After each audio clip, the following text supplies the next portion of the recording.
Hello friends, in this video we are going to revise binomial theorem. तो binomial theorem में क्या होता है, बाई मतलब दो नंबर, बाइनोमियल मतलब जिनमें दो नंबर इस तरीके से लिखे हो और उसकी कुछ पावर हो, उसे बाइनोमियल बोलते हैं। सो यहाँ पे ये जैसे जैसे वन और वन इसके कोफिशिएंट हैं, तो ये पास्कल ट्राइंगल बना वन और वन, फिर दोनों को ऐड किया यहाँ टू हो गया, फिर इन दोनों को ऐड किया यहाँ थ्री हो गया, वन और वन यहाँ लिखा, यहाँ हमेशा वन और वन लिखा जाएगा कॉर्नर पे। तो ऐसे जब ऐड होते चलेंगे तो ये पास्कल ट्राइंगल बनता है। और ये जो ये है ये बनते हैं इनके कोफिशिएंट, जैसे 1 4 6 4 1 एक्स की पावर 4 में, तो 1 2 3 4 1 4 6 4 1 ऐसे बन गया। अब उसके बाद बाइनोमियल एक्सपेंशन किस तरीके से होता है, ये देखिए ऐसे होता है, एक्स प्लस वाई की पावर एन इसका to N C zero, x की पावर एन वाई की power zero plus N C one, x की power n minus one y plus N C two, x की power n minus two y square. ऐसे in general term क्या होती है, n सी r x की power n minus r y की power r. N सी r क्या होता है, factorial n upon factorial r upon factorial n minus r. तो ये आर प्लस वनथ टर्म होती है, जब यहाँ आर होता है तो टर्म आर प्लस वनथ होती है एक फालतू, और यहाँ पे पावर एन है तो टोटल टर्म कितनी होती है, एन प्लस वन। अब मिडिल टर्म कैसे देखते हैं, अच्छा जब मिडिल टर्म होती है तभी एन सी आर मैक्सिमम होता है। तो मिडिल टर्म दो के केस में देखते हैं, अगर ये एन इवन है तो टोटल टर्म कितनी हो जाएंगी, एन प्लस वन। तो उस टाइम पे मिडिल टर्म क्या हो जाएगी, पहले टोटल टर्म निकालेंगे। टोटल टर्म कितना हो जाएगा, टी टी, इसको टी टी से डिनोट किया है मैंने। सो टोटल टर्म जो है, टोटल टर्म हो जाएगा, हाँ टोटल टर्म को तो टी टी लिख दिया, लेकिन मिडिल टर्म क्या होगी, t t by two, t t plus one by two, t t plus two by two, इन तीनों को कैलकुलेट करेंगे, जो इंटीजर आ जाएगा वही मिडिल टर्म होगी। पर वैसे भी इन जनरल अगर एन इवन है तो इवन के केस में, जैसे सपोज यहाँ पे ही देखते हैं, एग्जाम्पल के थ्रू देखते हैं थोड़ा सा।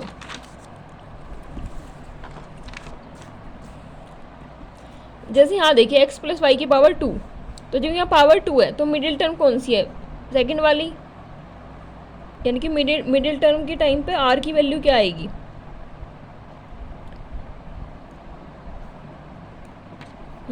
मिडिल टर्म के टाइम पे आर की वैल्यू आएगी, एक सेकेंड यहीं पे लिख देती हूँ,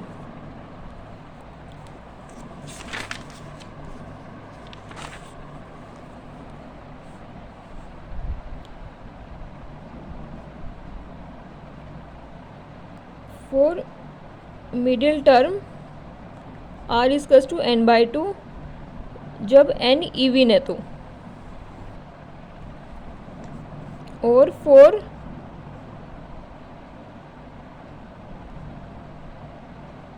middle term r equals to N plus minus one by two, जब एन ओड है तो, ठीक है। और मिडिल टर्म के टाइम पे ये एन सी आर मैक्सिमम होता है। अब हाँ ये रहा, बाइनोमियल कोफिशिएंट मैक्सिमम कब होता है, जब ये मिडिल टर्म के कोरिस्पॉन्डिंग होता है, ये मिडिल टर्म के कोरिस्पॉन्डिंग होता है। और ये रहा max value of N C R जब R equals to N by two, when N is even, R equals to N plus minus one by two, जब एन इज ओड। अब देखिए चाहे सीक्वेंस हो या सीरीज हो, लेकिन अगर स्टार्टिंग से जो आर टर्म होती है, सॉरी स्टार्टिंग से आर प्लस वनथ टर्म तो ये होती है एन सी आर एक्स की power n minus r y की पावर आर, लेकिन अगर एंडिंग से कोई टर्म पूछ ली जाए, एंड से मतलब यहाँ से काउंट करना शुरू करें पीछे से, और तब पूछ ली जाए कि पीछे से के एथ टर्म क्या होती है, तो पीछे से के एथ टर्म होती है टोटल टर्म माइनस के प्लस वन एथ टर्म, ये जो टर्म आएगी वही होती है पीछे से के एथ टर्म। ए प्लस बी की जो पावर एन होती है उसमें जो के एथ टर्म शुरू से होती है वो बी प्लस ए की पावर एन में भी के एथ टर्म ही होती है शुरू से, और ये जो ये होता है इसमें बी की इंक्रीजिंग पावर होती है और इसमें ए की इंक्रीजिंग पावर में होती है एक्सपेंशन। और इन जनरल अगर कोई एकदम से पूछने लगे फिफ्थ टर्म बताओ, सिक्स टर्म बताओ, तो हम सिंपल एनसीआर वाले फॉर्मूले से जनरल टर्म निकालते हैं। और ये वन प्लस एक्स की पावर एन, एन सी zero plus N C one x plus N C two x square ऐसे करके ओपन होता है। एन इस एक्स इसकस टू वन रखेंगे तो टू की पावर एन इसकस to N C zero plus N C one plus N C two, यानी कि sum of all binomial coefficient क्या होता है, two raise to the power N. अब यहाँ तो सम है, अब डिफरेंस कैसे आएगा, जब ऑल्टरनेटिव डिफरेंस हो तो उसके लिए ये वाली सीरीज एक्सपेंशन होगी, n C zero minus n C one x plus N C two x square and so on. तो जब एक्स की वैल्यू वन रखेंगे तो ये तो ज़ीरो हो जाएगा, इधर क्या हो जाएगा, NC0 minus NC1 plus NC2, मतलब ऑल्टरनेटिव वाला तो 0 होता है और जो ऑल्टरनेटिव वाला नहीं होता है वो 2 की पावर n होता है, ये हमें याद रखना है। अब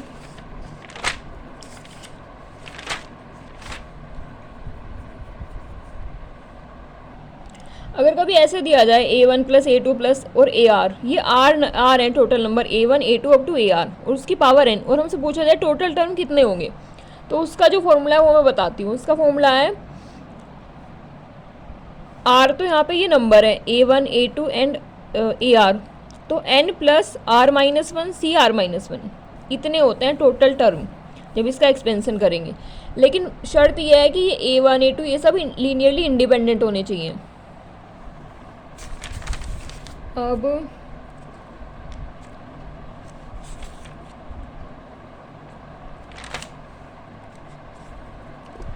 जैसे देखिए ये वाला, ये मैंने भी बताया 1 प्लस एक्स की पावर n 1 माइनस एक्स की पावर n। अगर अच्छा एक चीज़ और है, अगर हम इन दोनों एक्सपेंसन को ऐड कर दें ना, जैसे इन दोनों एक्सपेंसन को ऐड कर दिया जाए, अगर सिंपली हमारे पास x प्लस ए की पावर n हो और x माइनस ए की पावर n हो, एक मिनट मैं अलग से बता, यहाँ पे देखिए x प्लस ए की पावर n का एक्सपेंसन ये होता है, x माइनस ए की पावर का एक्सपेंसन ये होता है। अगर इन दोनों को जोड़ दिया जाए तो देखिए ये ओड वाले तो कट जाएंगे और इन दोनों को माइनस कर दिया जाए इसमें से इसको, तो इवन वाले कट जाएंगे। तो इसका मतलब ये है जब इन दोनों को जोड़ दिया जाता है, ये संयुग्मी है, संयुग्मी इन्हें क्या बोलते हैं, एक सेकेंड, कॉन्जुगेट एक्सपेंसन, संयुग्मी प्रसार कॉन्जुगेट एक्सपेंसन बोलते हैं। तो जब इन दोनों को जोड़ दिया जाता है तो हमें केवल 2 टाइम्स ऑफ इवन वाले मिल जाते हैं, और जब घटा दिया जाता है तो 2 टाइम्स ऑफ ओड वाले मिल जाते हैं। अब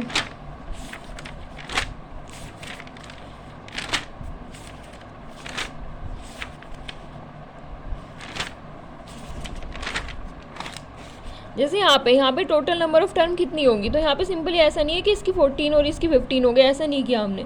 इनमें कुछ टर्म कॉमन भी आएंगी, कॉमन कोफिशिएंट वाली। तो पहले हमने देख लिया कि दोनों की इन जनरल टर्म लिखी, ये वाली टर्म लिखी, इसकी जनरल टर्म लिखी, फिर दोनों की जनरल टर्म को इक्वेट किया, कुछ वहाँ से किया, तो एक टर्म कॉमन आ गई। तो 14 इसकी, 15 इसकी, -1 जो माइनस कॉमन आ गई थी दोनों में।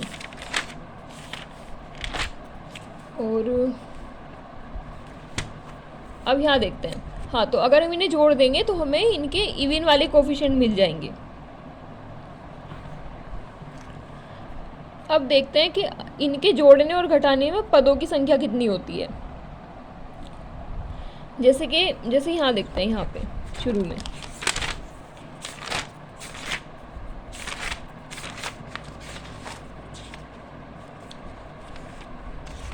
जैसे x प्लस वाई का होल स्क्वायर, तो यहाँ पे क्या है x square plus 2xy plus y square. ऐसे x माइनस वाई का अगर होल स्क्वायर होता तो क्या आता है, x square minus 2xy plus y square.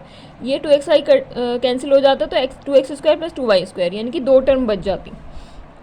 तो ऐसे ही जब संयुग्मी वालों को ऐड किया जाता है तो टोटल कितनी टर्म होती है वो हमें बतानी है, ठीक है। तो उसका फॉर्मूला, उसका जो फॉर्मूला है उसको सीखने का तरीका भी क्या है। देखिए अगर n ओड हुआ तो यहाँ पे टोटल नंबर ऑफ टर्म कितनी आएंगी, n+1 यानी कि इवन। अगर n ओड हुआ तो यहाँ पे भी इवन आएंगी।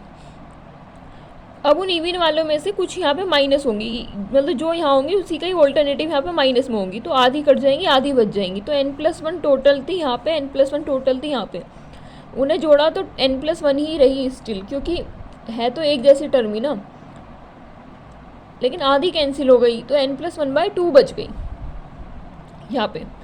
अब यहाँ देखते हैं, अगर यहाँ पे n इवन है तो n इवन है, तो अगर प्लस हो रहा है तो +1 हो जाती है, माइनस हो रहा है तो कुछ नहीं होती है, तो n/2 होती है। n/2 +1 हो जाते हैं टोटल पद, अगर यहाँ पे प्लस हो तो, और अगर यहाँ माइनस हो तो n/2 पद रह जाते हैं।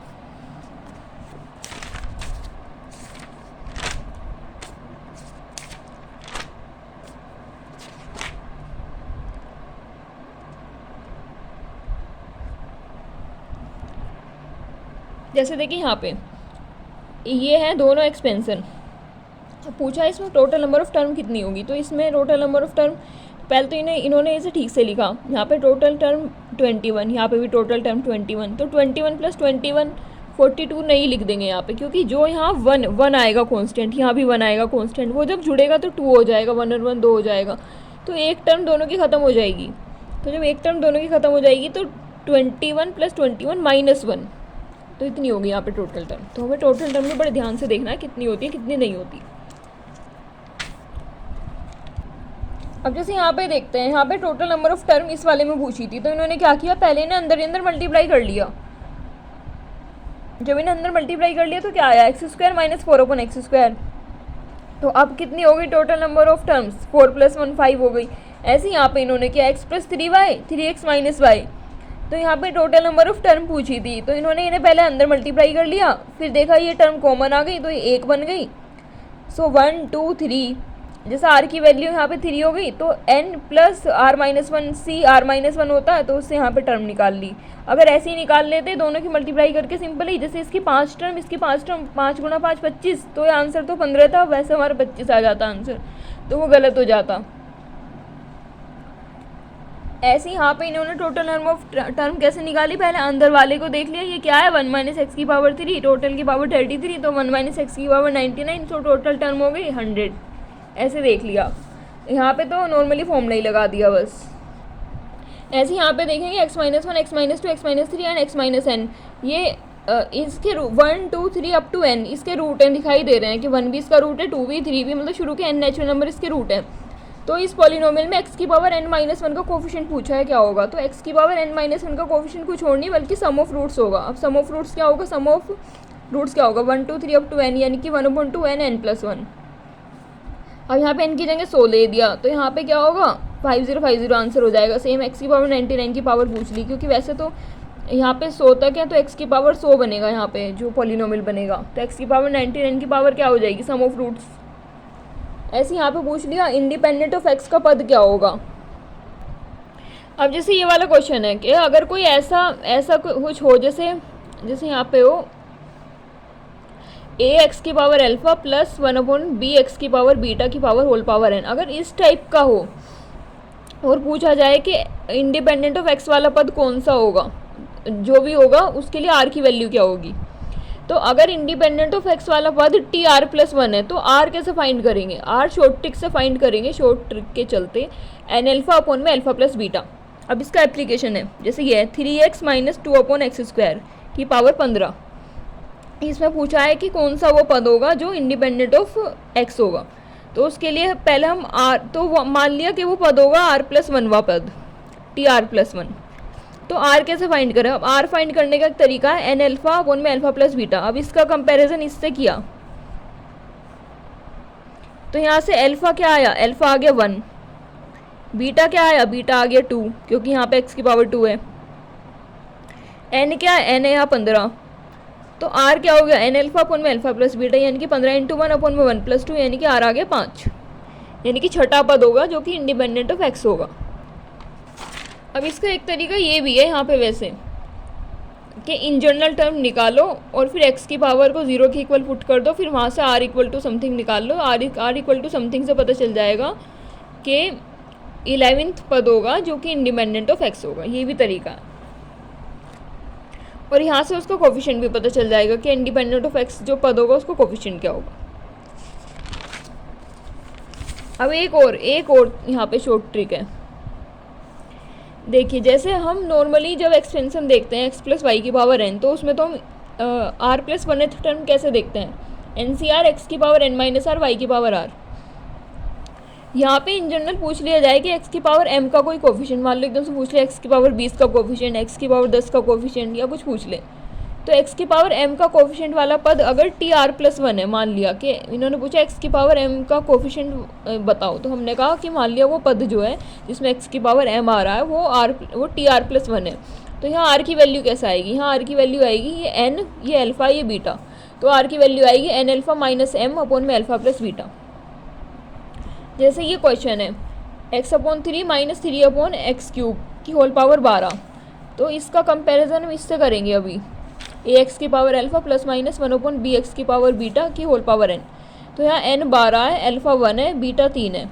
तो इन जनरल पूछ लिया कि x की पावर 4 का कोफिशिएंट क्या होगा, तो m की वैल्यू हो गई 4, जब m की वैल्यू 4 हो गई तो r की वैल्यू क्या आ गई n⁴ - m अपॉन में α + बीटा, n⁴, यानी कि 12 × अल्फ़ा क्या है 12 × 1 माइनस m यानी कि 4 अपॉन में अल्फ़ा प्लस बीटा यानी कि 1+3। तो यहाँ पे r की वैल्यू आ गई 2। तो x की पावर 4 का गुणांक क्या हो गया, x की पावर 4 का गुणांक हो गया t3। तो t3 टर्म हम यहाँ कैसे निकालते हैं, इन जनरल किसी भी एक्सपेंशन में t3 निकालने का क्या फॉर्मूला होता है, NCR x की पावर r और अरे क्या हो रहा है इसमें, NCR 1/3 की पावर r और दूसरे वाले की पावर 1/3 की पावर n-r और दूसरे वाले की पावर r। तो उससे निकाल लिया हमने यहाँ पे, ये ऐसे हो गया।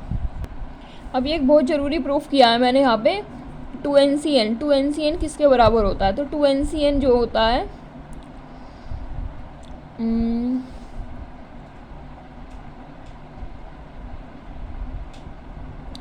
एक सेकेंड,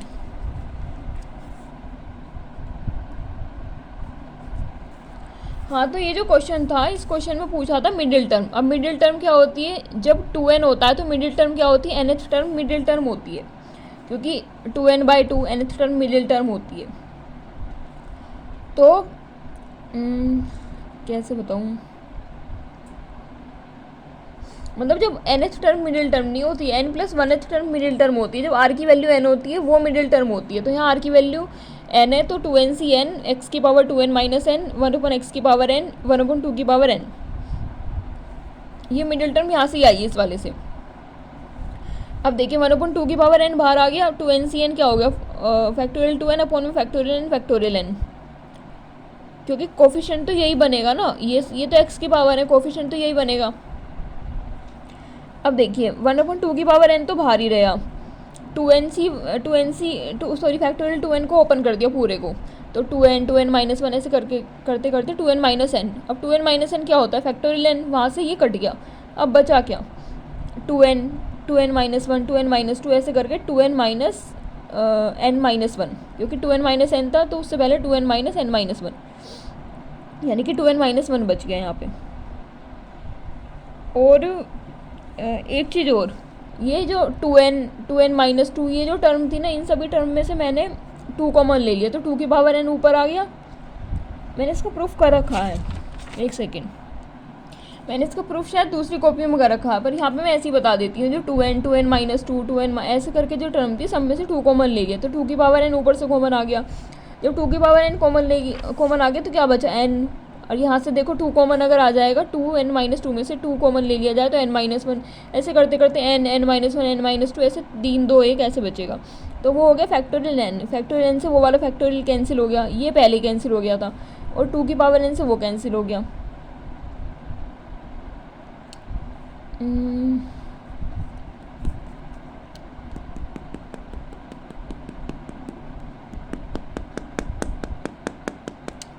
कुछ दिक्कत हो रही है यहाँ पे। 2NCN, अब 2NCN का प्रूफ मैं यहाँ दे रही हूँ, factorial 2n factorial n factorial n। अब फैक्टोरियल 2n को पूरा ही ओपन कर दिया, जब पूरा ओपन कर दिया तो 2n-2n-2 2n-4 ऐसे, यार 2n-3 आएगा, उसके बाद आएगा यहाँ पे 2n-4, ठीक है। फिर ऐसे करके 4 2, अरे एक सेकेंड, ये मैंने सही लिखा था 2n-4, मैं पागल हो रही हूँ आई थिंक। तो 2n 2n-1 2n-2 2n-3 2n-4 and so on, last में 6 5 4 3 2 1। अब इसमें से इवन वाले चार्ट लिए, ये इवन वाले, ये जो ये इवन वाले आ रहे हैं ये, तो 2n 2n-2 2n-4, फिर 4 2, 4 और 2 पे जाके रुका इवन वाला। ओड वाले देख लिए 2n-1 2n-3, फिर 5 3 1, ये ओड वाला यहाँ पे जाके रुका, और नीचे फैक्टोरियल n नीचे यही चल रहा है। अब देखिए ये कितने टर्म है, टोटल कितने थे ये टोटल ऊपर कितने थे टोटल। जब फैक्टोरियल 2n को ओपन किया जाएगा, जैसे फैक्टोरियल 5 है, फैक्टोरियल 5 को ओपन किया जाएगा तो 5 4 3 2 1, टोटल 5 टर्म होते हैं। तो फैक्टोरियल 2n को ओपन किया तो टोटल टर्म कितने होंगे 2n। अब 2n में से आधे इवन हो गए, आधे ओड हो गए। जो ओड हो गए वो ये लिखे हैं, जो इवन हो गए वो 2 की पावर सब में से 2 कॉमन आ गए तो 2 की पावर n, फिर यह n-1 n-2 and so on 2 1, ये ऐसे हो गया। नीचे वही है फैक्टोरियल n फैक्टोरियल n। अब टू की पावर n यहाँ से कॉमन आया तो n, n-1, n-2 and so on to 1, ये क्वांटिटी क्या बन गई, फैक्टोरियल n, तो ये हो गया फैक्टोरियल n। अब जो बचा क्या, 2n-1, 2n-3 and so on 3 1, ये यहाँ पे हो गया अपॉन में factorial n into factorial n, ये कैंसिल हो जाएगा। जो बचा वो क्या, 2 की power n, 2n-1, 2n-3 and so on 5 3 1 upon में फैक्टोरियल n, ये प्रूफ हो गया इसका।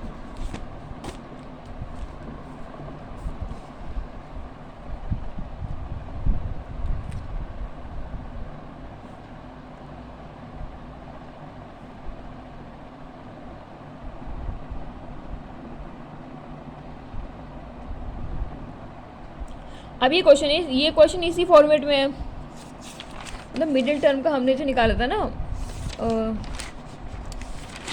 तो फिर चलो इस क्वेश्चन को देखते हैं। इस क्वेश्चन में क्या दिया है कि इसका जो मिडिल टर्म है वो है 7 सही 7/8, तो x की वैल्यू क्या होगी, क्योंकि यहाँ इवन है तो मिडिल टर्म कौन सा होता है, फिफ्थ टर्म होता है, फिफ्थ टर्म मिडिल टर्म होता है इस वाले केस में। तो फिफ्थ टर्म मिडिल टर्म के लिए क्या निकालेंगे, पहले तो इसको सॉल्व कर लिया, इसको सॉल्व करके 63/8 आ गया। अब मिडिल टर्म क्या होता है, 10c5, जब r की वैल्यू 5 होती है वो होता है मिडिल टर्म, मतलब r की वैल्यू इसकी आधी होती है 10/2 इवन के केस में। तो 10c5 और पहले वाले की पावर, एक सेकेंड, हाँ 10c5 1/x की पावर 5 और यहाँ से x की पावर 5 इंटू साइन x की पावर 5 आएगा, तो x की पावर 5 दोनों कैंसिल हो गए, यहाँ साइन x की पावर 5 बचा। तो 63/8, अभी 10c5 को ओपन किया ऐसे हो गया साइन x की पावर 5, तो साइन x की पावर 5 किसके बराबर हो गया, 1/2 की पावर 5 के बराबर, साइन x 1/2 के बराबर हो गया, 1/2 साइन π/x के बराबर होता है, यानी कि साइन 30 के बराबर। So x equals to nπ plus -1 की पावर n π/6। अब एक कंसेप्ट होता है हाईएस्ट न्यूमेरिकली वैल्यू टर्म, मतलब न्यूमेरिकली सबसे बड़ा कोफिशिएंट किसका होगा, वो कौन सी टर्म होगी, तो वो टर्म r+1th टर्म होगी, लेकिन उसके लिए r की वैल्यू क्या होगी, r की वैल्यू होगी n+1 अपॉन में mode of x upon y + 1। अच्छा एक चीज़ और, ये हम फाइंड कर रहे हैं x प्लस या फिर माइनस y के एक्सपेंशन में, मतलब x पहला पद है y दूसरा पद है, इसलिए x अपॉन y आया है, इस बात को याद रखना है। x पहला पद है y दूसरा पद है, इसी वजह से ये x अपॉन y बना है।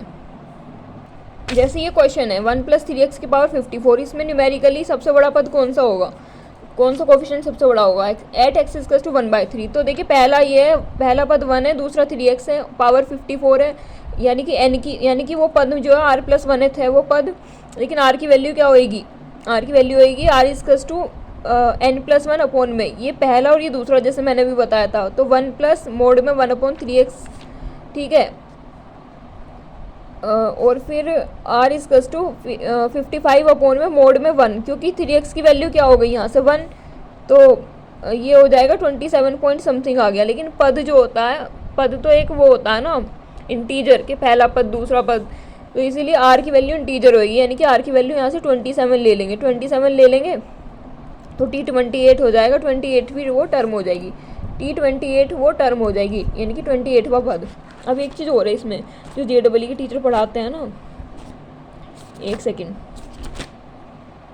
वो r का बाउंड बताते हैं कि r is between r is less than equal to n+1 by 1 + a upon b। अच्छा यहाँ पे a + b की पावर n है, a मतलब पहला है, b दूसरा है, तो इसीलिए r का बताते हैं r is less than equal to n+1 upon में 1 plus mod of a upon b, और जो यहाँ लिखा है वही यहाँ लिखा है -1, ये r का बाउंड हो गया, r की रेंज हो गई है। हाँ अब ये कंसेप्ट ये है नया कंसेप्ट कि अगर 1 + x की पावर n, इसके एक्सपेंशन में अगर tr+1 tr+2 मतलब लगातार 3 टर्म अगर AP में होती हैं, तो ये चीज़ होल्ड करती है कि n-2r की पावर 2 n-2r का whole square equals to n+2, ये चीज़ होल्ड करती है अगर ये तीनों टर्म AP में होती हैं। जैसे यहाँ पे देखो, यहाँ पे है कि 1 + y की पावर n में t5 t6 t7 वे पद जो है ना वो AP में है, तो यहाँ r की वैल्यू तो वो मानी जाएगी जो सबसे छोटा होएगा, यानी कि tr, तो r 5 हो गया, तो n-2r का स्क्वायर इजकल्स टू n+2, यानी कि यहाँ से सोल्व करा तो n की वैल्यू क्या आ गई 14 और 7, क्योंकि 14 और 7 ही तो इसको सेटिस्फाई कर रहे हैं, 14 + 7 21 हो गया, और 14 × 7 ये हो गया।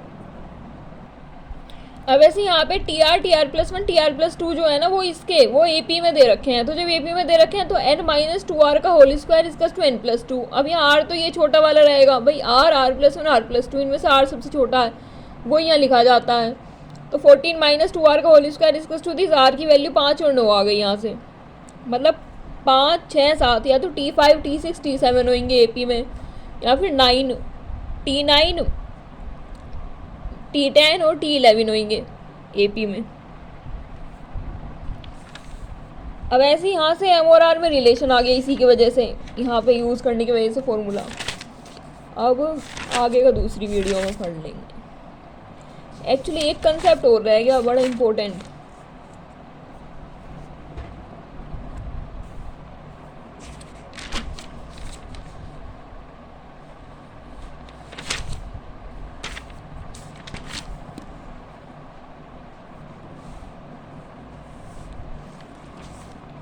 हाँ, ये रह गया sum of coefficient of odd power और even power equals to sum of coefficient by 2।